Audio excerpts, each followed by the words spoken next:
तो शुभ संध्या सभी कोई को। और आज का मीटिंग हम लोग शुरू करते हैं। हम कर दो जी। तिलकधारी को नमस्कार।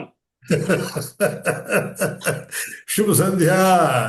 मैं डॉक्टर हिंदू साहब, मुस्लिम हिंदू श्रुति मुस्लिम में श्रुति क्यों जी झगड़ा ज्वाइन कर। लगवाते हो? सर हम लोग थोड़ा 2 मिनट के लिए श्रुति जी ज्वाइन कर लिए। श्रुति जी ये start the meeting now. Saurabh ji शुभ संध्या। डॉक्टर सर शुभ सौरभ संध्या सर, नमस्कार। शुभ संध्या, नमस्कार। आप कहाँ पर, कोलकाता में रहते हो? वो लंदन में रहते हैं, लंदन में रहते हैं। लंदन में रहते हैं, अच्छा। क्योंकि उन्होंने बंगाली में कहा ना कि अमान आछो, আমি একটু একটু বাংলা জানি। सर मुझे नहीं डॉक्टर आती, बट सर से प्रेम है सर, जिस भाषा में अच्छा अगर अच्छा अच्छा बात अच्छा करना डॉक्टर चाहेंगे। श्रुति आप स्टार्ट कीजिए। अच्छा। तो ये कहें वही रोक देना, क्योंकि हम उस पर बहुत नहीं जाएंगे। हाँ डॉक्टर श्रुति आप नहीं पास हो रहा ये है। कहिए सर। सर हाँ कुछ तो प्रॉब्लम है नेटवर्क में, इसी कारण मीटिंग से बार बार आउट हो जा पा रहे हैं। आप स्टार्ट करके जी डॉक्टर जी कंचन देसाटा जी को इनवाइट जी कीजिए। जी जी जी। सभी को मेरा नमस्कार एवं शुभ संध्या। IFPH द्वारा आयोजित दैनिक वेबिनार श्रृंखला के आज के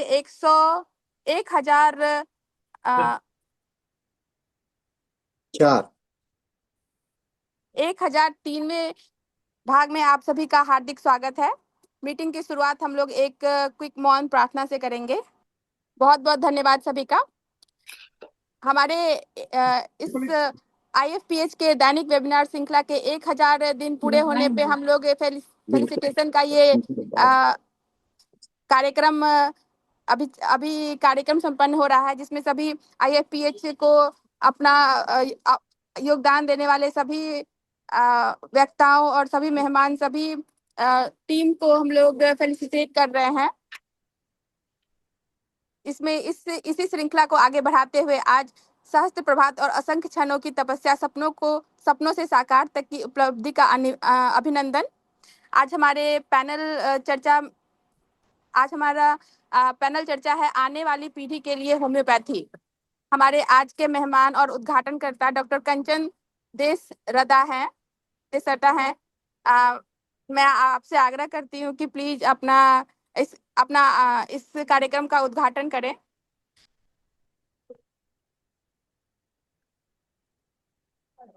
डॉक्टर कंचन मैम। नमस्कार मैडम, मैं आई ऑडिबल? हाँ हाँ ठीक है, आपकी आवाज आ रही है, ध्वनि आ रही आ है। रही है सर? Thank you sir. नमस्कार सबको।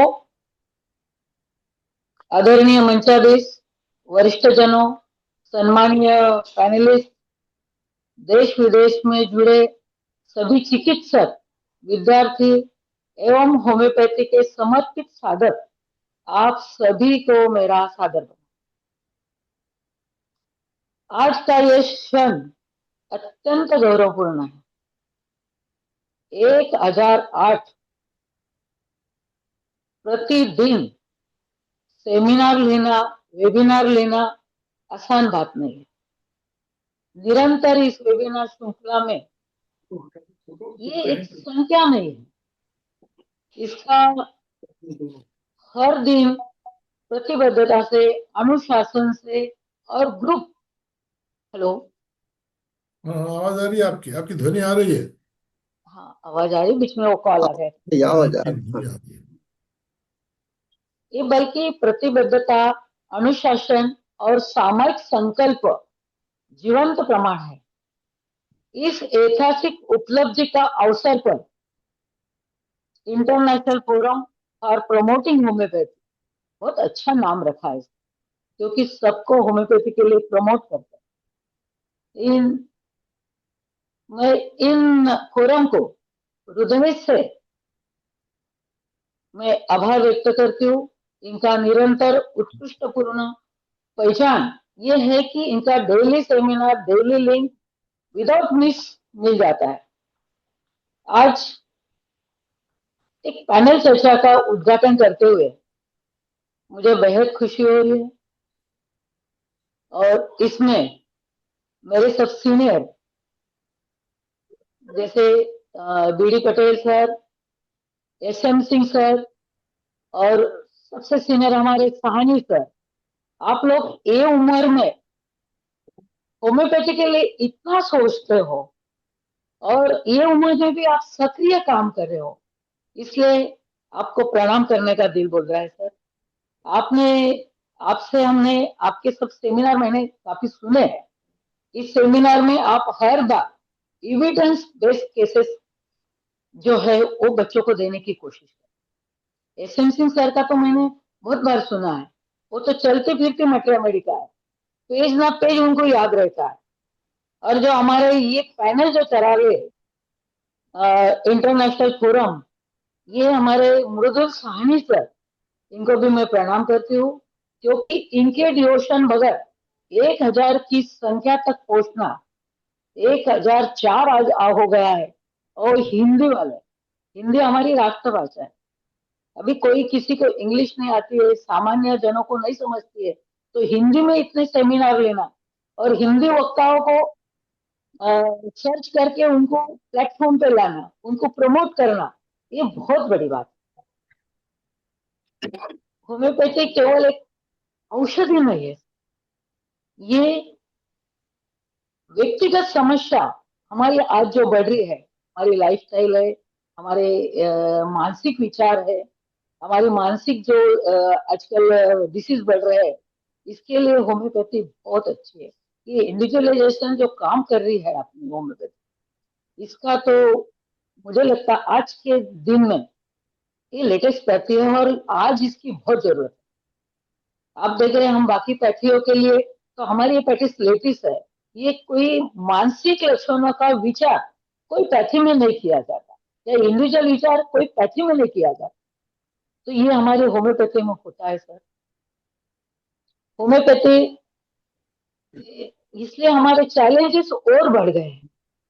हम ये जो लोग सीनियर है इनसे यही सीखेंगे, यही पैनल चर्चा में बहुत सारी बातें होगी, ये वैज्ञानिक बातें होगी, अनुभव की बातें होगी, क्लिनिकल की बातें होगी, नए के जो लाइफस्टाइल के डिसीज है आजकल जो आ रहे हैं इसकी भी बातें होगी। मेरे पैनल से अग्रगण्य निवेदन है कि इसमें जो भी संशोधन हो रहा है, जिन्होंने अच्छा संशोधन किया है, इसको प्रमोट करें, क्लिनिकल अनुभव साझा करें और युवा पीढ़ी के लिए वैज्ञानिक सोच के साथ प्रेरित करें। इस मंच के माध्यम से मैं सभी पैनलिस्ट से आग्रह करती हूँ कि अपने विचार स्पष्ट, व्यवहारिक, भविष्य दृष्टि के साथ रखें, ताकि श्रोताओं को न केवल जानकारी मिले, इसके साथ उसको दिशा भी मिले, भविष्य के लिए होम्योपैथी और ज्यादा आगे बढ़े। आजकल इतना डिजिटल माध्यम है, उस माध्यम से आप बुजुर्ग घर बैठे भी हम तक ये सब पहुंचा सकते हैं। इसलिए अंत में मैं इस सब के सूत्रधार डॉक्टर मृदुल जी साहनी सर, इतने उम्र में भी, अभी गोल्डन जुबली में मेरी उनकी मुलाकात हुई थी, ये उम्र में भी इतना निरंतर काम करते हैं। सबका बर्थडे हो, सबका कुछ भी हो, मैसेज उनका पहले आ जाता है, तो उनको मैं और एक बार प्रणाम करती हूँ। और इनके साथ जो भी आयोजक है, तकनीक टीम है, टेक्निकल जिन्होंने हेल्प किया है, और जो भी यहाँ पे व्याख्याता 1004 में 4 के वेबिनार में जिन्होंने अपना सहयोग दिया है, और उन सबको मैं प्रणाम करती हूँ। और उनकी ऐसी ही ये निरंतर गति चलती रहे, गंगा बहती रहे, ज्ञान की गंगा कभी रुके नहीं। मुझे लगता है वर्ल्ड में या ग्लोबल प्लेटफॉर्म में ये इतना बड़ा सेमिनार लेने वाली एक पहली टीम हो, क्योंकि इतना बड़ा आंकड़ा के सेमिनार लेने वाली मैंने कोई वेबिनार लेने वाली कोई टीम देखी नहीं मेरी। तो अंत में मैं सबको एक चर्चा सफल बने और श्रोताओं को भी अच्छे ज्ञान मिले, और हमारे भविष्य में हमको क्या चीजें करना है सर, आप लोग इतने सीनियर हो तो ये भविष्य के बच्चों के लिए क्या काम है, ये चर्चा इस पैनल में होगी, ये अपेक्षा रखती हूँ और सबको नमस्कार करती हूँ। धन्यवाद सर, मुझे इस पैनल के उद्घाटन को आपने बुलाया, इसलिए धन्यवाद देती हूँ आप सबको। थैंक यू सर, नमस्कार। हेलो जी बहुत बहुत धन्यवाद मैडम। जी, इस तरह हम लोग भी आशा करते हैं कि ये IFPH फोरम इसी तरह हिंदी सेशन इसमें चलते रहे और हम लोग सभी जो अभी नए यंग जनरेशन है वो आप लोग से सीख लेते रहें और इस कार्यक्रम के माध्यम से आपके ज्ञान और अनुभव हम तक पहुंचते रहें। बहुत बहुत धन्यवाद मैडम जी। हमारे आज के moderator doctor Saurabh Arora sir हैं और अच्छा, और गौरव। हमारे आज के panelist doctor BD Patel sir, doctor SM Singh sir और डॉक्टर MK साहनी सर हैं। डॉक्टर सौरभ अरोरा होम्योपैथी में लगभग 2 दशकों से समर्पित काम कर रहे हैं। डॉक्टर अरोरा क्लिनिकल उत्कृष्टता और एकेडमिक रिसर्च और एजुकेशनल लीडरशिप के एक डॉक्टर श्रुति एजुकेटेड। डॉक्टर श्रुति जी मैं जी आपसे क्षमा चाहूंगा कि मेरा जो आज का इंट्रोडक्शन है बहुत छोटा रखा जाए। मेरे साथ जी सर, जी सर। समय हम समर्पित गौरव करेंगे अरोड़ा है। चर्चा के ऊपर। सो आज आप सबसे पहले जो हमारे पैनलिस्ट हैं उनका जो इंट्रोडक्शन है वो ज़रूरी है। आज सौरभ सिर्फ एक एक मॉडरेटर है जो आज सीखेगा। जी सर। सर तो मैं आपको आपको ही अब ये स्टेज देती हूँ। आप बहुत इस फील्ड में बहुत नॉलेजेबल पर्सन है। सो आपसे बेहतर कौन सर लोग को इंट्रोड्यूस कर सकता है। सो सर प्लीज मैं आपको इनवाइट करती हूँ कि आप इस सेशन को मॉडरेट करें सर। अ वेरी वार्म धन्यवाद। Welcome to everyone. धन्यवाद। सबसे पहले आप सभी जनों को नमस्कार। जो भी आप सब यहाँ पर आज हमारे पैनलिस्ट हैं, जब हमारे सीनियर मोस्ट हैं, आज का जो इंट्रोडक्शन है मैं थोड़ा अलग से देना चाहूँगा। आज का इंट्रोडक्शन हम शुरू करेंगे प्रश्नों के साथ, क्योंकि जो प्रश्न के उत्तर आएंगे वो इंट्रोडक्शन का पार्ट है। सर मैं, क्योंकि एक समय भी हमें ये है हमारे पास है और मैं चाहता हूँ कि इस समय का हम पूरा सदुपयोग करें। सबसे पहले जो आज का टाइटल मिला, सहस्त्र प्रभात और असंख्य क्षणों की तपस्या। तो उस तपस्या में जो गुणी व्यक्ति आज हमारे सामने प्रस्तुत हैं, doctor BD Patel sir, doctor SM Singh Sani sir and doctor SM Singh sir, doctor Mridul Sani and doctor SM Singh sir, उनसे कुछ प्रश्नों की एक श्रृंखला शुरू करते हैं। उस प्रश्नों के उत्तर आज हम होम्योपैथी को डेडिकेट करते हैं, समर्पित करते हैं। सबसे पहले सबसे पहले मेरा पहला प्रश्न डॉक्टर BD पटेल सर से कि सर आपका एक लंबा चिकित्सीय जीवन रहा है होम्योपैथी में और आपने इसको एक इस दौर को गुजरते हुए देखा है।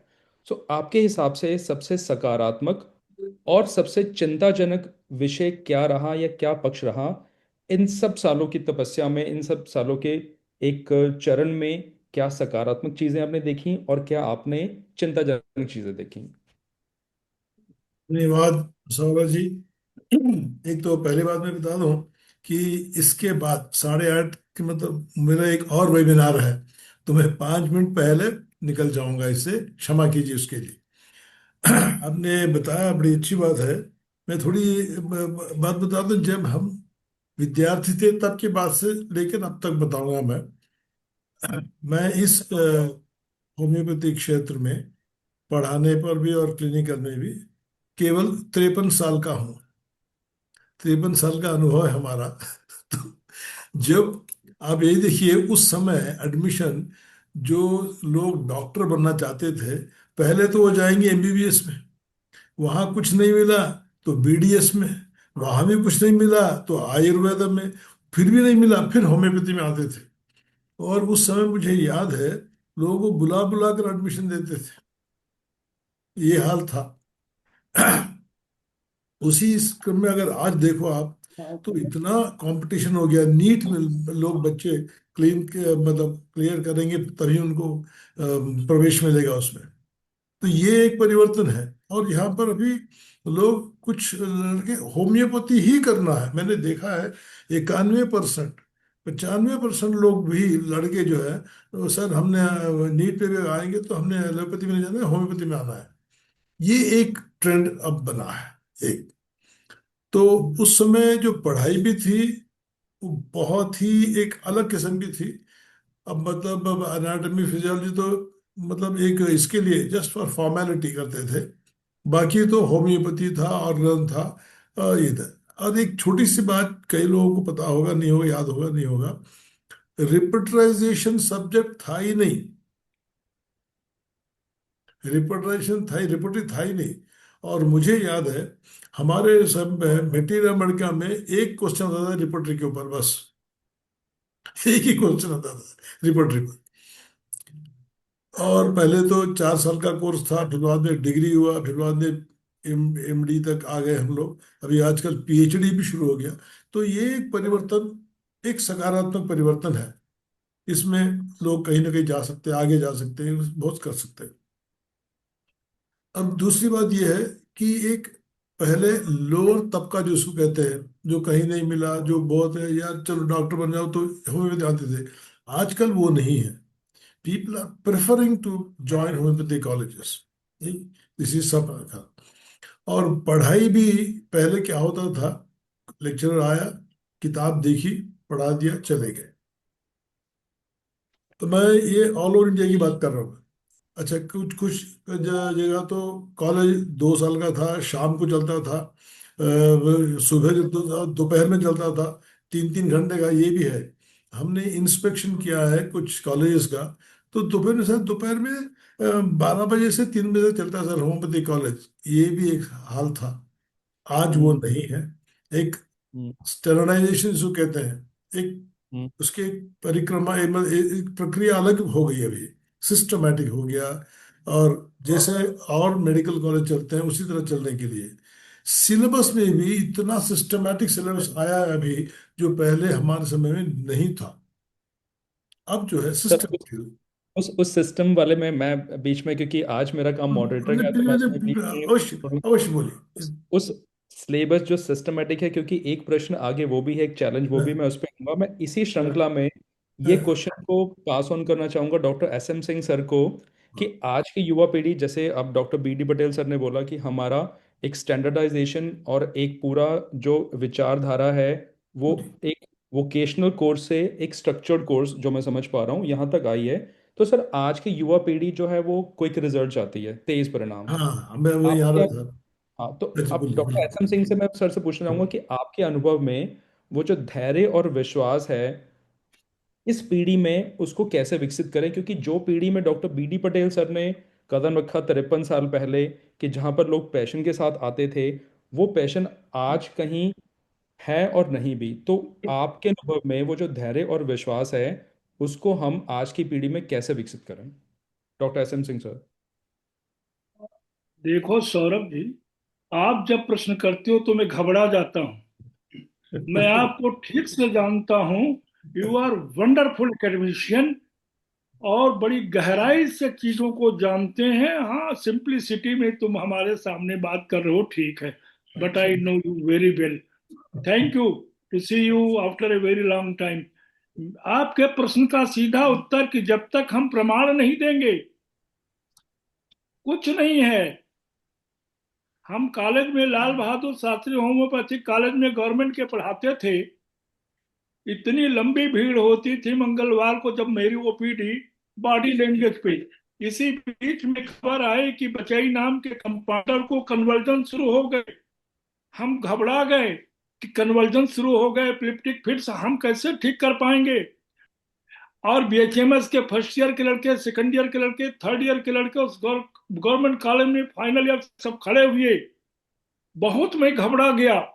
5 5 कंपाउंडर, लेकिन हमने कहा कि इसके पैर उछल रहे हैं। फिजिशियन मिस्ट बी कीन ऑब्जर्वर। स्टूडेंट सैकड़ों, 4 5 से लड़के खड़े हैं गवर्नमेंट कॉलेज के, फर्स्ट ईयर से फाइनल ईयर तक। और मैंने कहा अरे उसका पैर खंभे से लड़ जाएगा तो उसका पैर टूट जाएगा, उसको हटाओ। कहता है आंख मूंदे हुए, मैं सब सुन रहा हूं, मुझे कोई छुए नहीं। अरे हमने कहा नक्सोम का दो, 8th एडिशन एलेंस की line, 15th line, convergence with consciousness, italic letter. और उसको नक्सोम का दिया गया before the student in the government college. Drop डालते ही वो ठीक हो गया। That was uncommon, that was peculiar, that was strange, that was section 153 in Organal of Medicine, characteristic symptoms, that was based on the individualization. Before the student, लड़कों ने कहा तब तक हमारे प्रिंसिपल डॉक्टर एमएल शुक्ला ने कहा, अरे ये क्या किया? हमने कहा, सर हम कुछ नहीं जानते। हमने कहा कि पैर बचाओ, नहीं तो झटके में खंभे से लड़ जाएगा, टूट जाएगा। आंख मूंदे है, कन्वर्जन हो रहे हैं, कह रहा मुझको छूना मत, मैं सब सुन रहा हूं। तो convergence with consciousness, italic letter, 8th edition, Allen's canon, 5th left page, 15th line, uncommon peculiar characteristics. क्योंकि सेक्शन 153 में हैनीमैन ने कहा, hey doctor, do you want to become a specific specialized in homeopathy? Do you want to know the specific drug? Come to me, I will let you know. That is characteristic symptoms. PQRS. जब तक आप patient को, मरीजों को, students को नहीं दिखाएंगे, उनमें विश्वास, धैर्य नहीं आएगा। और कुछ बोलूं? सी हेरिंग के गुरु ने कहा कांस्टेंट हायरिंग के कि होम्योपैथिक के खिलाफ लिखो, पढ़ो और गाली दो। उसने सोचा, पढ़ना शुरू किया उल्टा सीधा, लेकिन सर्जन था डॉक्टर कांस्टेंट हेरिंग। अंगूठे में दाहिने चोट लग गई, धीरे धीरे वो गैंग्रीन में हो गया, एम्पुटेशन वाज एसेंशियल। और उसने कहा कि मेरा अंगूठा कटेगा, है किसी पैथी में हिम्मत जो बचा सके? होम्योपैथ ने हाथ उठाया, कहा कि कहिए क्या लगता है? Sensation as if, subjective symptoms. Constantine Hering ने कहा कि बर्निंग लाइक ए फायर। कैसे आराम मिलता है? कहा स्टोव जलाता हूं उसकी हीट से। Burning like a fire, relieved by heat, this is uncommon, this is peculiar, this is strange, and arsenic 6 was prescribed। और उसका थंब बच गया। कांस्टेंट हेरिंग ने कहा, जिसने मेरा अंगूठा बचा दिया उसके फेवर में मैं लिखूंगा। And you know better than me कि कांस्टेंट हेरिंग का हेरिंग गाइडिंग सिम्टम, हेरिंग क्या क्या। तो जब तक आप प्रमाण नहीं देंगे, ऑथेंटिसिटी नहीं देंगे, कैसे विश्वास आएगा? तो होम्योपैथी में जब तक आप दिखाएंगे नहीं कुछ कि कैसे क्योर करते हैं। सर मैं इसी श्रृंखला को अब डॉक्टर सानी सर के पास लेके जाना चाहूंगा, क्योंकि अब हम चल रहे हैं डॉक्टर बीडी पटेल से। हमने शुरू किया एक स्टैंडर्डाइजेशन, आपका एक मत कि जिसमें होम्योपैथी लोग ले रहे हैं, एविडेंस बेस्ड दिखा रहे हैं, डॉक्टर एसएम सिंह सर ने बोला। अब इसी प्रश्न को अगर मैं आगे बढ़ाऊं कि सेवा से बिजनेस, क्योंकि आज ये व्यवसाय बन चुका है। जब हम लोगों ने शुरू किया था तब भी एक पैशन था, सेवा था, समर्पण था। आज के समय में होम्योपैथी का अभ्यास एक बिजनेस या व्यवसाय बनता जा रहा है। तो उस संतुलन को हम कैसे बनाएं, उस सेवा और व्यवसाय के संतुलन को कैसे बनाएं, ये मैं चाहूंगा कि डॉक्टर एम के सानी सर थोड़ा सा इस पर प्रकाश डालें। डॉक्टर सर आप म्यूटेड हैं। बहुत अच्छा प्रश्न आपने किया है और यह अत्यंत ही महत्वपूर्ण है, क्योंकि समय की वास्तविकता ये और समय की मांग, जब हम लोग जब होम्योपैथी में ज्वाइन किए थे तो हम लोग के पास में ये नहीं था कि हम लोग इससे बिजनेस उसको देखते थे, हम लोग सेवा के भाव से जुड़े थे। लेकिन अब जब धीरे धीरे ये एक व्यापक रूप लेता चला जा रहा है, काफ़ी स्टूडेंट्स में आ रहे हैं, नौकरी की बात हो रही है, बिजनेस की बात हो रही है, तो एक प्रोफेशंस के रूप में अब इस हम लोग होम्योपैथी को कैसे प्रोफेशनलिज्म की ओर ले जाना है, ये महत्वपूर्ण है। और मैं कहूँगा कि यह व्यवसाय होना भी गलत नहीं है, क्योंकि सेवा का जो मूल्य है लेकिन वह एक शर्त होना चाहिए कि सेवा के मूल्य पर नहीं। जब हम प्रोफेशनल अपने आप को कहते हैं तो प्रोफेशनल एक व्यवसाय का रूप है, लेकिन उसमें अपने जो ऑब्जेक्टिव हैं, अपने प्रिंसिपल हैं, उसके मूल्य पर नहीं होगा। मेरे समय में चिकित्सक सबसे पहले कर्तव्य था कि सेवा करना और उसका स्वाभाविक परिणाम होता था। पर आज है कि दोनों के बीच में संतुलन होगा, आर्थिक स्थिरता होगी और नैतिकता के साथ समझौता ना हो। ये आर्थिक बात शब्द जो है सो बड़ा महत्वपूर्ण है, जो बिना पैसा के, और कहते हैं कि बिना पैसे के इलाज कर पाना, क्या यह संभव है? मैं समझता हूँ कि संभव है और नहीं भी है, दोनों जरूरत है। क्योंकि संभव इस मायने में है कि अगर आप पैसे वाले से पैसे लेते हैं, नहीं पैसे वाले से पैसे लेते हैं, तो ये आपका बिजनेस भी चलेगा और आपका साथ में सेवा भी हो जाएगा। तो रोगी को ग्राहक नहीं उत्तरदायित्व माने, अनावश्यक औषधियों और झूठे आश्वासनों से बचें और दीर्घकालिक विश्वास को त्वरित लाभ से ऊपर रखें। और जब विश्वास बढ़ेगा तो व्यवसाय भी बढ़ेगा और आपको सम्मानजनक स्थिति भी आपको प्राप्त होगा। तो व्यवसायी होना कोई गलत नहीं है, लेकिन व्यवसाय में भी अपनी एक एथिक्स होनी चाहिए, मॉरलिटी होनी चाहिए कि हम व्यवसाय के अंदर इस रूप में न ले जाएं कि हमारा पूरा दृष्टिकोण केवल पैसा में हो जाए। तो पैसा और सेवा के बीच में, अर्थ और सेवा के बीच में सामंजस्य स्थापित करना आवश्यक है। और मैं सभी चिकित्सकों से और खास करके नए बच्चों से भी मैं यही निवेदन करूंगा कि हाँ, पैसा कमाओ, जरूर कमाओ, लेकिन साथ में अपने मूल्य पर नहीं, अपने सिस्टम के प्रिंसिप, सिद्धांत के आधार पर नहीं। अगर अगर मैं इस पहले चरण को अगर मैं थोड़ा एक कुछ शब्दों में समअप करूं, तो शुरू में हम करते हैं जैसे doctor B D Patel sir से मैं कीवर्ड उठाता हूं पैशन, कि अगर आप होम्योपैथी में हैं तो पैशन के साथ काम कर रहे हैं। SM सिंह सर से अगर मैं एक कीवर्ड उठाता हूं तो वो है एविडेंस बेस्ड, कि जिसमें मुझे कंट्रीब्यूट करना है, मुझे अपनी साइंस को दिखाना है कि उसमें एविडेंस बेस्ड कैपेबिलिटी है। और तीसरा अगर मैं डॉक्टर सानी सिंह सर से एक कीवर्ड उठाऊं तो वो है आपका समर्पण, सेवा, ये कंट्रीब्यूशन।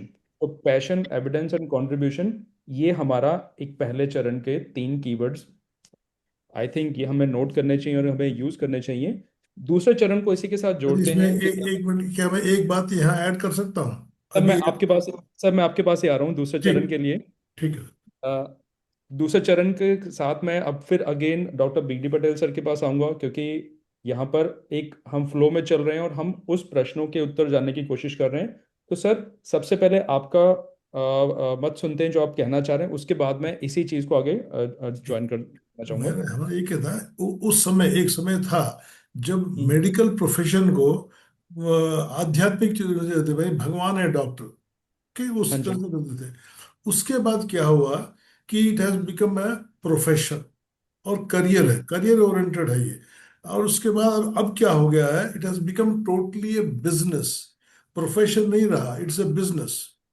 अभी आप देखिए इतने होम्योपैथी में भी इतने मल्टी इसमें ये आ गए ना, बतरा शतरा होम्योपैथी इंटरनेशनल, ये सारे दे हैव बिकम कमर्शियल। वहां पर आपको ड्यूटी दिया जाता है कि भाई तुम इतने पेशेंट देखोगे तो तुम्हें इंक्रीमेंट मिलेगी, और तुम इतने पेशेंट, तुम्हारा टारगेट है, ये आ गया। सो मेरा यही निवेदन है, late it be profession. Profession में हम लोग प्रोफेशनल चार्जेस कर सकते हैं, करना चाहिए। और जैसे सारी जन पता है, just let us be little reasonable.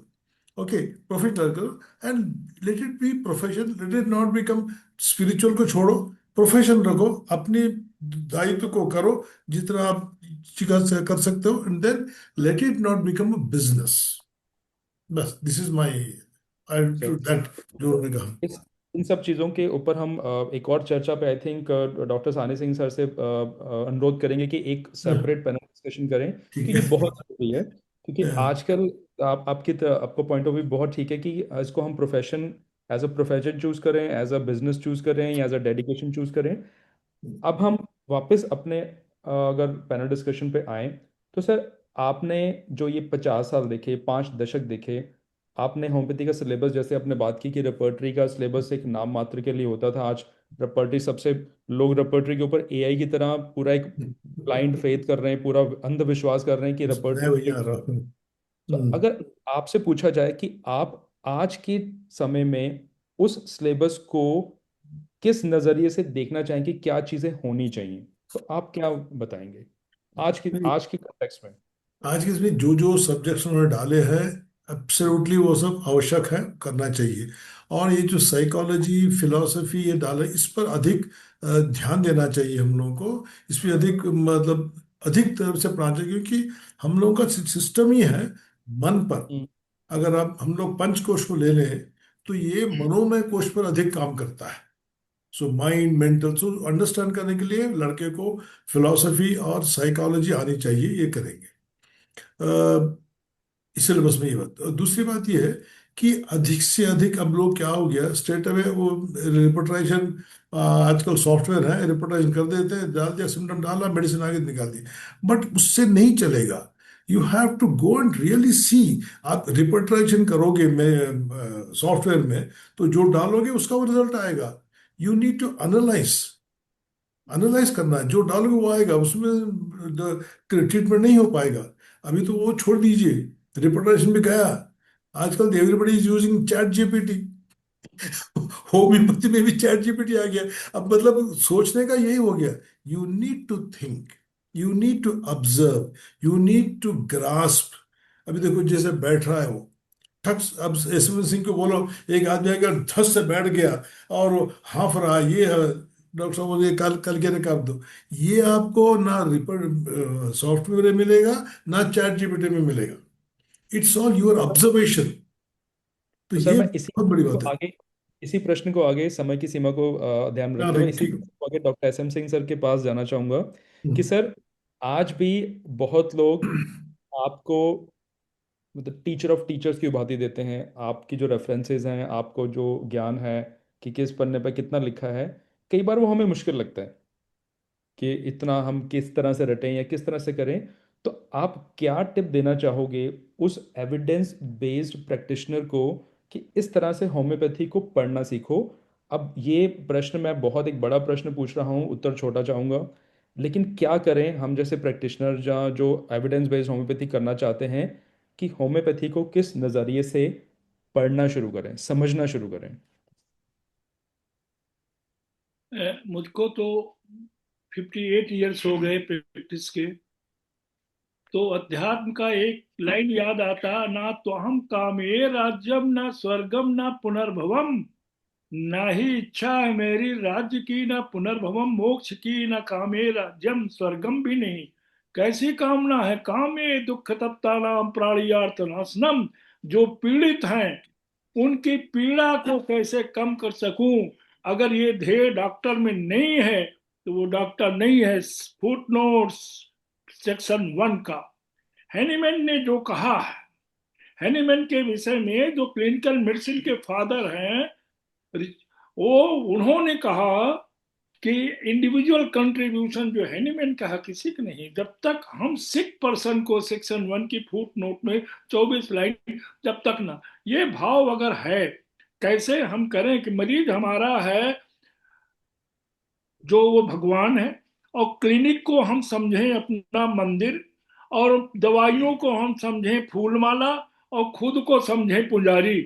तो way of filtering, way of sitting, way of talking, जब तक हम herring keyboard language, body language को देख के मरीज को एज होल होलिस्टिक अप्रोच में ठीक नहीं करेंगे, और बड़े कम पैसों में ना लेकर के, तब तक नाम होम्योपैथिक का। अर्निका, किसी को चोट लग गई, अर्निका ना दे, उसके लिए केस टेकिंग करने लगे।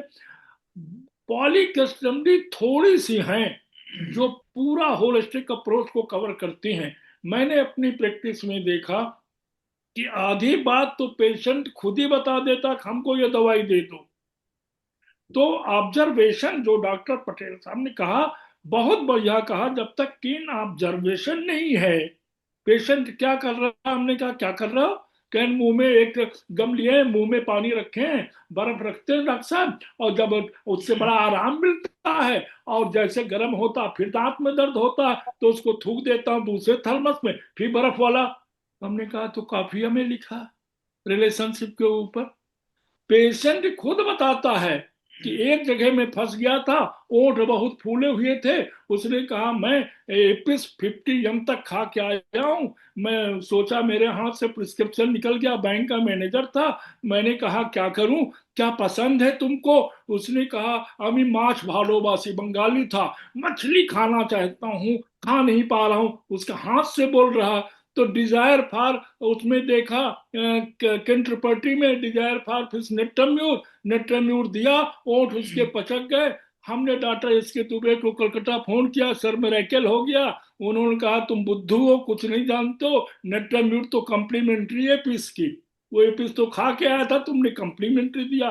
तो ये जो कीन ऑब्जर्वेशन है, सिर्फ किताबें पढ़ के नहीं आएगा। एलन्स की नोट में चौथी पांचवी लाइन में बात खत्म किया मैंने, कहते हैं कि कांस्टेंट स्टडी होम्योपैथ को करना चाहिए। प्रीफेस में लिख रहा है yes Allen, to compare, to contrast, to similar medicine, to find out the minimum. खत्म। Thank you. धन्यवाद सर। अब इसी श्रृंखला को मैं डॉक्टर साने सिंह सर के पास एक इसी प्रश्न को और थोड़ा सा एक डीप में जाना चाहेंगे कि सर, जैसे डॉक्टर पटेल सर ने बोला, डॉक्टर सिंह सर ने बोला कि ऑब्जर्वेशंस, कीन ऑब्जर्वेशंस, कंपैरिजन और कांस्टेंट स्टडी।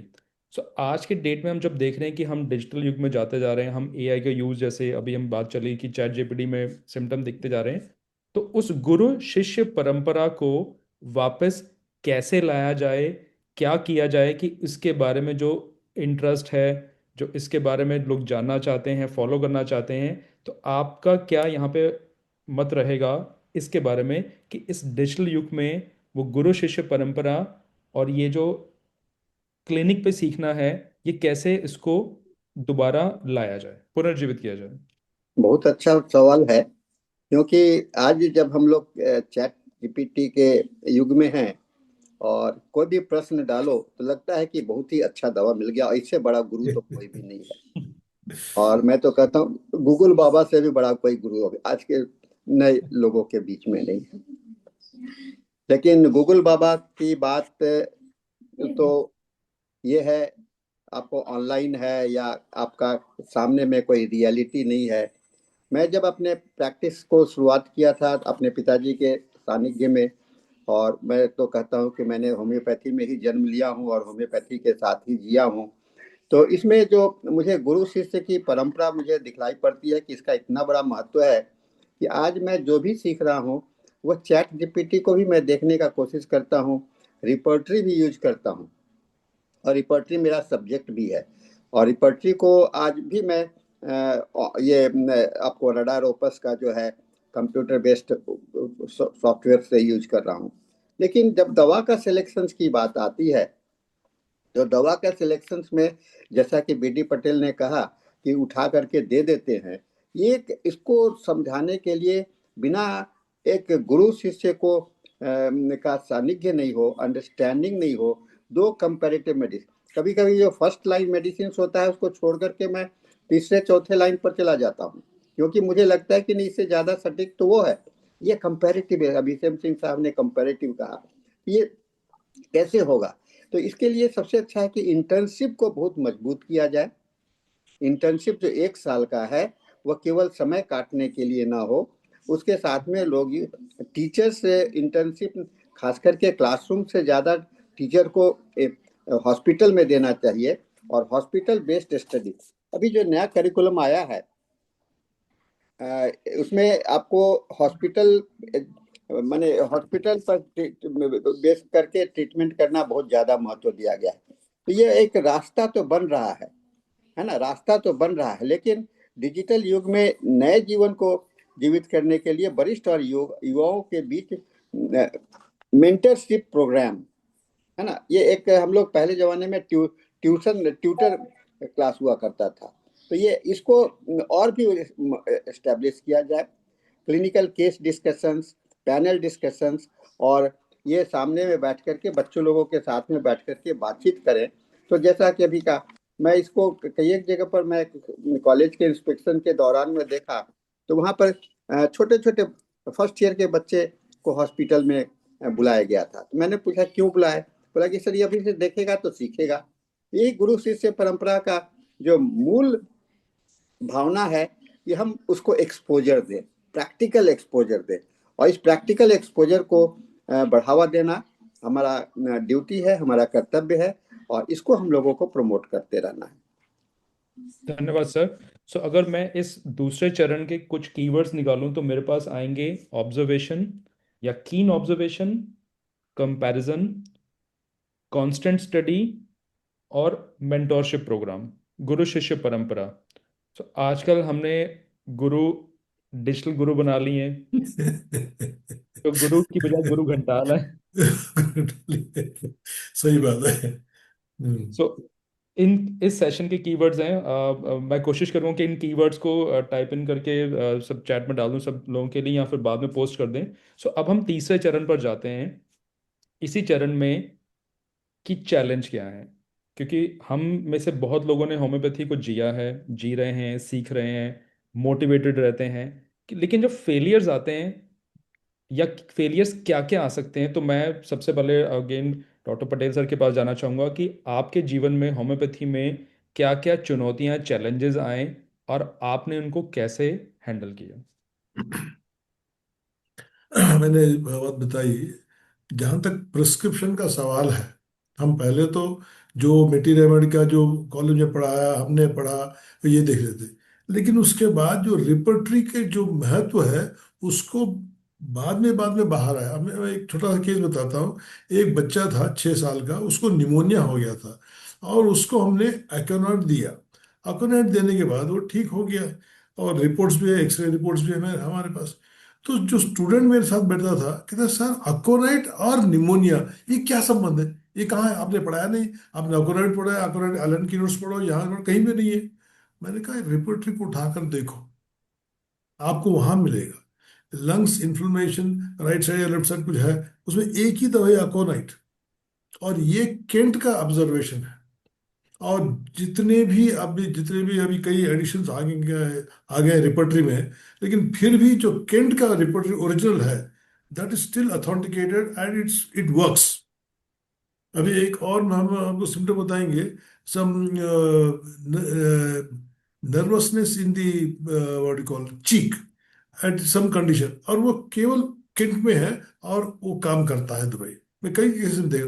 तो बच्चों को जो अभी मेंटरशिप की बात कर रहे थे, गुरु शिष्य की बात है, जब तक लड़का कोई भी स्टूडेंट हो डॉक्टर साथ बैठकर हर एक ऑब्जर्व नहीं करेगा तो this difficulty will be there. अभी आजकल क्या हो गया है, आप तो बड़ी बात कर रहे हैं सौरभ जी, 80% लोग जो क्या कर रहे हैं मालूम है, आपको क्या प्रॉब्लम है, आपको है खांसी है, कॉफ एड, आपको क्या प्रॉब्लम है, रीनल है, रीनल एड है, ये प्रिस्क्राइब करना शुरू कर दिए। अब इससे जो है होम्योपैथी बढ़ेगी नहीं जब तक आप ऑब्जर्व करोगे, सिंगल मेडिसिन करोगे एंड दैट क्लासिकल अप्रोच नहीं होगा। Homeopathy may not survive further. Colleges हैं, डॉक्टर्स हैं, सब कुछ है। तो ये जो डिफिकल्टी है इसको हम लोगों ने पार करना है और बच्चों में ये लाना है कि भाई you have to study properly at least 3 basic books, Allen's, Kent and Boericke का चलो आप ले सकते हो। उसके बाद बहुत सी किताबें हैं, बिकॉज आई एम मैथमेटिक्स का टीचर तो कई है। तो ये कम से कम 3 तो आना चाहिए and approach should be contain approach, should observe and then see. तो इससे ये जब तक नहीं करेंगे तो होम्योपैथी में नाम रहेगा, surviving will be difficult. Only classical approach has to be there. Thank you sir, धन्यवाद। सो इसी प्रश्न को सेम जो प्रश्न को मैं doctor S M Singh sir के पास लेके जाना चाहूँगा कि सर आपके जीवन काल में इन 58 सालों में, इन 60 सालों में, इन 65-80 सालों में आपने क्या क्या चैलेंजेस देखे, क्या क्या चुनौतियां देखी जो आपको लगता है मैंने उससे जूझा हूं तो और ना जूझे, तो इस तरह से हम आगे काम करें? तो सबसे पहले चैलेंजेस सर। पहले तो श्रीमान जी मैं बात का समर्थन करूंगा डॉक्टर सहानी के, गुरु शिष्य की परंपरा। कलकत्ता के एशिया के one of the oldest college में जब पढ़ता था, पढ़ने के बाद डॉक्टर दुबे चैम्बर में 20, 30, 30, 40 लड़के आते थे शाम को। उनके पास कोई कंपाउंडर नहीं था, हम ही लोग दवाई बनाते थे। मरीज के को ले करके शाम को डिस्कस करें, तुम बताओ तुम बताओ कहाँ है, क्या मरीज है, और पेज खोल के दिखवाते थे डॉक्टर इसके दुबे।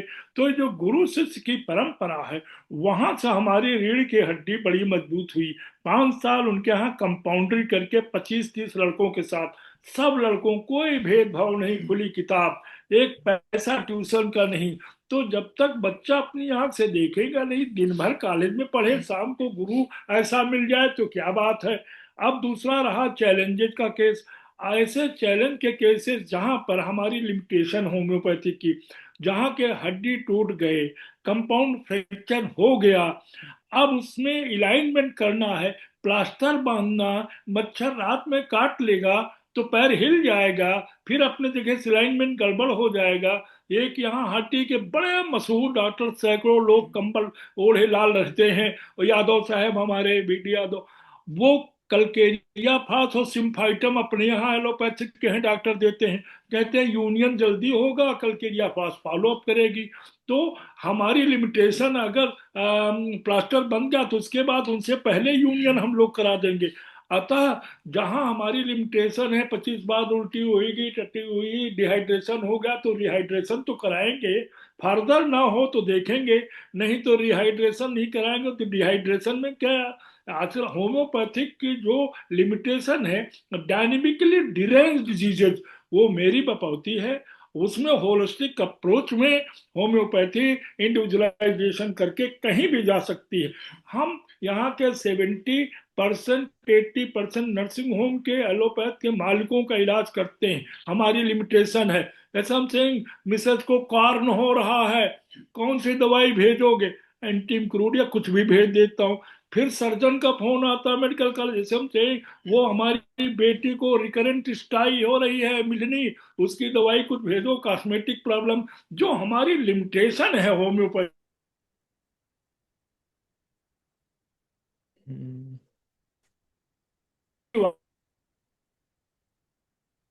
शायद कोई समस्या है उनके इंटरनेट से। हाँ, सर का नेटवर्क थोड़ा सा आई थिंक हाँ वीक बिल्कुल होगी। बिल्कुल। सो कोई मैं इसी प्रश्न को अभी डॉक्टर सानी सर के पास लेके आना चाहूंगा कि सर आपने अपने जीवन काल में क्या क्या चुनौतियां चैलेंजेस देखे और उनको हम कैसे आगे ऐसा क्या करें कि वो चुनौतियां चैलेंजेस हम लोग के लिए चैलेंज ना बने। सौरभ जी, मैं तो ये कहूँगा, मुझे सफलता कम असफलता ज्यादा मिली है। हम्म। सफलता कम असफलता ज्यादा। लेकिन ये शब्द मैं इसलिए कह रहा हूँ कि इस असफलता के पीछे भी मेरा नाम एज ए कैंसर के रूप में बहुत ज्यादा प्रचलित होता चला गया। कई रोगी जो कैंसर के मैंने देखे, मैं वो अपनी बात करना चाह रहा हूँ, वहां पर वो ठीक नहीं हुए, खत्म हो गए। उनके रेफरेंस से एक पेशेंट आया, रेफरेंस से पेशेंट आया, तो मैं पूछा कि आपको वो पेशेंट कैसे हैं? नहीं सर, वो तो मर गए। तो आपको किसने बताया मेरे पास आने को? वो लोग कहते हैं कि सर उन्होंने ही कहा, उनके परिवार वाले ने कहा कि जाओ, हम लोग का तो भाग्य नहीं था, लेकिन जो भी अच्छा होगा तुम्हारा डॉक्टर साहनी से ही होगा। तो ये जो मैं कह रहा हूँ कि असफलता के पीछे में अपनी असफलता को देखना, ये बहुत बड़ा गुण है। और मैं इसके कारण मैं देख रहा हूँ कि मेरे पास में ठीक होते हैं या ना होते हैं, लेकिन एक सेटिस्फैक्शन बहुत इंपॉर्टेंट होता है। पेशेंट का सेटिस्फैक्शन बहुत ये होता है। तो आज के चिकित्सक में क्या है, सभी लोग रातों रात डॉक्टर बी.डी. पटेल बन जाना चाहते हैं, डॉक्टर एस.एम. सिंह सर बन जाना चाहते हैं। और कई लोग कहते हैं डॉक्टर साहब, हमारे बिहार में एक स्टूडेंट ने मेरे पास में कहा कि डॉक्टर भट्टाचार्य साहब मैं कैसे बनूं? हम लोग बिहार के भट्टाचार्य साहब बहुत ही फेमस डॉक्टर। मैंने कहा कि डॉक्टर भट्टाचार्य साहब जब तुम्हारे उम्र के थे तो किस तरह से करते थे वो तुमको पता है? जब मैं उनकी कहानी सुनाता हूँ कि वो एक पुड़िया बांधते थे, एक छोटा सा कमरे में बैठते थे, आज और धीरे धीरे ये है, तो एक दृष्टि बच्चों को सिखाना इस चुनौती को, ये एक तुलनात्मक प्रवृत्ति जो है, वो धैर्य की कमी और तुलनात्मक प्रवृत्ति जो है, तो सबसे बड़ा कारण है। और सोशल मीडिया तो इसको और भी बढ़ा दिया है, उसको विश्वास दिलाता है कि नहीं ये शॉर्ट सर्किट हो सकता है। लेकिन यह युवा पीढ़ी सबसे बड़ी संभावना उसके पास में है, बेहतर शैक्षणिक संस्थान, वैश्विक संपर्क और सीखने की तीव्र क्षमता। अगर इन सभी भावों को लेकर के हम अपने युवा पीढ़ी में जागृत करें, इनकलकेट करने का कोशिश करें, उसमें स्थापित करने का कोशिश करें, और टीचर्स को चाहिए कि क्लासरूम में जाएं तो उनको कहे कि अभी तुम वर्तमान में क्या है, वर्तमान को देखो, फ्यूचर की बात छोड़ो, और वर्तमान में अगर जियोगे तो तुम्हें बहुत कुछ सफलता मिलेगी। तो ये एक दृष्टिकोण है जो कि हमें पैदा करना पड़ेगा। फेलियर्स आर नॉट द ये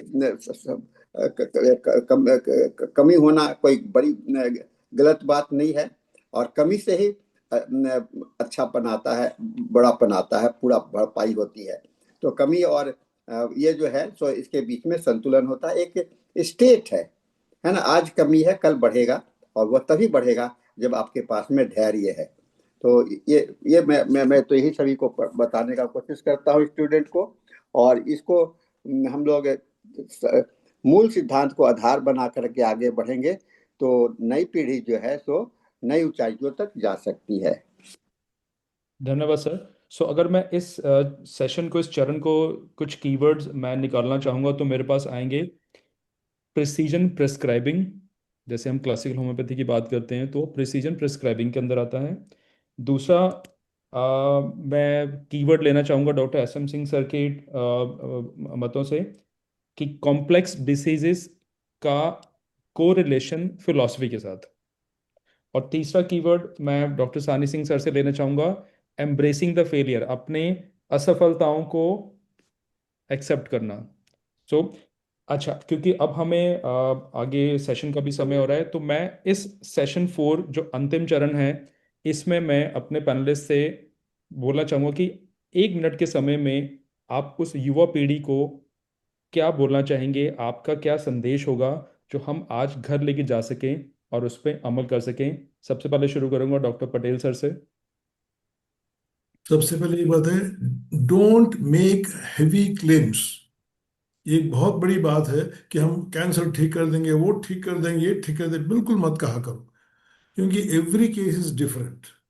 number two, don't adopt allopathic way of thinking and allopathic way of standardising our system. It cannot happen, ये हो नहीं सकता, क्योंकि वो लोग जाते हैं इन जनरल, हम लोग जाते हैं इंडिविजुअली। तो हर एक केस को इंडिविजुअलाइज करना पड़ेगा और उनके स्केल से हमको तुलना नहीं करना है। You take up your case, succeed and strengthen. Don't generalize it. It's individualizing way, individualize होना ही चाहिए। 1 मिनट हो गया और मैं थोड़ी देर के बाद निकल जाऊंगा। Thank you sir. मैं इसे इसलिए समय पर चल के थोड़ा सा, क्योंकि मॉडरेटर के पास एक वो भी होता है कि इस टाइम पे बांधना है, टाइम पे खत्म करना है। सो बिल्कुल, धन्यवाद सर, 1 मिनट हो आपका गया। बहुत बहुत धन्यवाद। Thank you. अब मैं आना चाहूँगा doctor S M Singh sir के पास कि इस 1 मिनट के समय में आप क्या संदेश देना चाहेंगे युवा पीढ़ी को, होम्योपैथ्स को, कि होम्योपैथी क्या है और क्या करें या क्या ना करें। शहर के जो समर्पित होम्योपैथ हैं, बड़े सीनियर, उनके छत्र छाया में नए स्टूडेंट्स को जा करके सम्मान पूर्वक प्रणाम करते हुए उनसे जरूर सीखना चाहिए, क्योंकि experience based knowledge is greater than the research knowledge and academic knowledge. जो उनका अनुभव होता है वो अपने स्टूडेंट्स को जरूर बताते हैं सीनियर लोग। अब गाय उसी बछड़े को दूध पिलाती है जो बछड़ा दूध पीना चाहता हो। बस इतना कहना, जो स्टूडेंट अच्छा होम्योपैथ बनना चाहता हो वो गुरुओं से लेने की उसकी अदा आनी चाहिए, और बिना गुरु के, बिना एक्सपीरियंस डॉक्टर के होम्योपैथिक का प्रैक्टिकल अनुभव आना बहुत देर लग जाती है। ये मेरा कहना, धन्यवाद। सीनियर को इज्जत देनी चाहिए सर। धन्यवाद सर, ये बहुत अच्छा कीवर्ड मिला है। मैं इसको भी 1 मिनट का समअप मैं भी करूंगा। अब मैं डॉक्टर सानी सिंह सर के पास आऊंगा कि सर इस 1 मिनट के समय में आपका क्या संदेश रहेगा होम्योपैथ्स के लिए, होम्योपैथी के लिए। हाँ सर, मैं अगर एक ही संदेश देना है तो मैं यही कहूँगा कि होम्योपैथी को जल्दी साबित करने की कोशिश मत कीजिए। इसे गहराई से समझने का और धैर्य रखने का। यह पेशा केवल आजीविका नहीं है, यह चरित्र, संवेदना और निरंतर सीखने की यात्रा है। यदि हम ईमानदारी से रोगी के साथ खड़े रहेंगे तो स्वयं स्वयं तो समय स्वयं अपने चिकित्सा का प्रमाण बन जाता है। हम सभी यहाँ अपने जीवन की संध्या में खड़े हैं और होकर यह आशा करते हैं कि होम्योपैथी सुरक्षित हाथों में आगे बढ़े, और यदि आने वाले पीढ़ी दवाओं के पहले विवेक, अपने ज्ञान के पहले करुणा को अपनाएंगे तो होम्योपैथी का भविष्य निश्चित रूप से उज्जवल होगा। धन्यवाद सर। और मैं इस सेशन 4 को कुछ कीवर्ड से समअप करना चाहूँगा कि इंडिविजुअलाइजेशन, मेंटोरशिप और पेशेंस। सो इन्हीं सब शब्दों के साथ मैं सब पैनलिस्ट का तहे दिल से एक धन्यवाद करना चाहूँगा कि आपने समय दिया, मार्गदर्शन दिया। होम्योपैथी में बहुत सारी चीज़ें हैं जो हमें अभी सीखनी है, समझनी है, आगे लेके जानी है। और मैं उम्मीद करूँगा कि जो आगे आने वाली पीढ़ी है वो इस गुरु शिष्य परंपरा के साथ चलेगी और हम आपसे सीखते रहेंगे और बहुत सालों तक। तो धन्यवाद, सबका धन्यवाद। Thank you. हमारे पास में अभी 3 मिनट और है। सर मैंने इसलिए किया क्योंकि बफर टाइम भी होना चाहिए ना अगले सेशन हाँ के लिए। हाँ, 3 मिनट का समय और है। और डॉक्टर एस एम सिंह, आप कुछ और बोलिए हम लोग के पास में समय बिताने के लिए। मुझको एक नर्सिंग होम में बुलाया गया, वहाँ मेडिकल बोर्ड बैठा था, मिनिस्टर श्याम सूरत उपाध्याय के क्षेत्र का था। उसको टिटनेस की लास्ट स्टेज हो गई थी और वो इस पे उसमें था, ढाकनी चल रही थी, आर्टिफिशियल रेस्पिरेशन पे था। उसको कहा जा रहा था लखनऊ ले जाओ, लेकिन टिटनेस की लास्ट स्टेज में उन्होंने कहा यह हॉस्पिटल से बाहर नहीं निकल सकता, नहीं तो खत्म हो जाएगा। जब हमने बुलाया गया तो लोग हंसे, कहीं ने मीठी गोली वाला आ गया। हमने पैर छुआ, हाथ छुआ, मत्था देखा, कोल्ड पर्सपिरेशन था, कोल्ड ब्रेथ थी। हमने कहा स्ट्रगल कर रहा लास्ट ब्रेथ से, लाइए हम इसको कुछ वही अंतिम दवाई दे दें ताकि पीसफुल डेथ हो जाए। हमने सीएम दिया कार्बोवेज की। थोड़ी देर बाद ट्रेकियोटॉमी हट गई, धौकनी बंद हो गई और वो ठीक हो करके फ्रंट पेज की न्यूज में निकला, इंडिया पत्रिका के फ्रंट पेज न्यूज में, tetanus cured by homeopathy. Doctor R के कपूर हमारे गुरु ने 2 लोगों को भेजा कि पता करो कि वो लास्ट स्टेज था, टिटनेस का लास्ट स्टेज झूठे था, रेस्पिरेटरी फील्ड। वहां के लोगों ने कहा सर्टिफिकेट बन गया था। डॉक्टर आर के कपूर मेरे गुरु ने फोन करके कहा कि क्या तुमने दिया है समथिंग, आज सब पेपर में निकला है। तो हमने कहा सर कार्बोवेट। कहीं क्यों दिया? हमने कहा लास्ट ब्रेथ के लिए दिया, क्यों कोड क्लाइमेट स्वेट था तो यही लिखा रिलेशनशिप के ऊपर। तो कहीं तुमने कुछ नहीं पढ़ा, ध्यान से पढ़ लो। रिलेशनशिप के ऊपर ये भी लिखा है कि जब ये सब सिम्टम मिल जाए तो sometimes it provides new life. तुम्हारी मेडिसिन सही थी, कोल्ड क्लाइमी स्वेट, सांस भी ठंडी, हाथ भी ठंडी, लास्ट स्टेज ऑफ एलेंस की नोट में रिलेशनशिप के ऊपर पढ़ लो। हमने पढ़ा तो याद आया वो आज भी जिंदा है, 40 साल की घटना है कि अगर सिम्टम मिल गए तो इट में provide new life, this return in the Allen's की नोट। इस तरीके के कुछ ऐसे केसेस हैं मेरे पास जिनके विषय में मैं जानता नहीं हूं। अगर सिम्टम मिल गए तो वो केसेस, निग्लेक्टेड केसेस, जिनको कहा गया कि इनक्योरेबल है, 6 दिन का 6 घंटे का मेहमान है, 10 साल हो गए, जिन डिजीजेस का मैं नाम नहीं जानता था। Hahnemann was great. अगर सिम्टमेटोलॉजी मिल गई और डायनेमिकली डिफरेंट डिजीज है तो हमारी machine it is to provide a wonderful result provided लाभ सिमिलिया। लाभ सिमिलिया का मतलब है कि चूल्हा अगर हमारी मिट्टी का टूटा तो मिट्टी से जुड़ेगा, सीमेंट का टूटा जुड़ा तो सीमेंट से जुड़ेगा, अल्मुनियम की अगर कुर्सी टूटी अल्मुनियम से जुड़ेगी। अगर जो सिम्टम, जो मेडिसिन हमारी थैंक यू सर। टू हाँ प्रोड्यूस थैंक यू सर, मैं बीच में अगर टोकूंगा। प्याज हमारी छींक ला सकती है तो एकदम सीधा छींके ठीक भी करेगी। लाभ से मिल गया। नमस्कार सर।